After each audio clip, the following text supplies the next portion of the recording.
ગુજરાતમાં 20 ઇંચ સુધીનો વરસાદ ખાબકશે। 48 કલાક બાદ ફરી વરસાદનો બીજો રાઉન્ડ શરૂ થશે।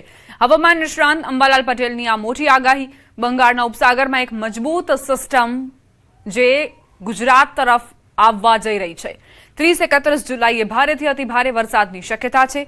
દક્ષિણ ગુજરાતમાં અને દક્ષિણ સૌરાષ્ટ્રમાં વરસાદની આગાહી કરાઈ છે। વડોદરા, આણંદ, નડિયાદ, પંચમહાલ, કપડવંજ, દાહોદ, છોટાઉદેપુર, મહીસાગર અને ભરૂચના ભાગોમાં વરસાદ થવાની શક્યતા છે। કેટલાક ભાગોમાં 4 થી લઈને 20 ઇંચ સુધીનો વરસાદ ખાબકશે। આગામી 48 કલાકમાં ગુજરાતના છૂટાછવાયા ભાગોમાં વરસાદ થવાની શક્યતા રહેશે। બંગાળનું ઉપસાગરની મજબૂત સિસ્ટમના લીધે તારીખ 30મી રાતથી 31મી જુલાઈના થઈ કેટલાક ભાગમાં ભારેથી અતિભારે વરસાદ થવાની શક્યતા રહેશે।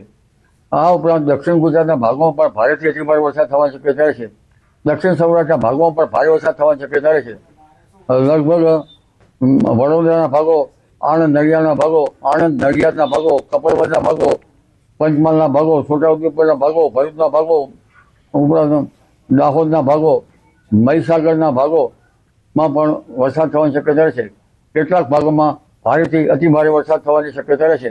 કોઈ ભાગમાં 4 ઇંચ, 5 ઇંચ, તો ક્યાંક 8 ઇંચ, 10 ઇંચ અને તેથી વધુ વરસાદ થવાની શક્યતા રહેશે।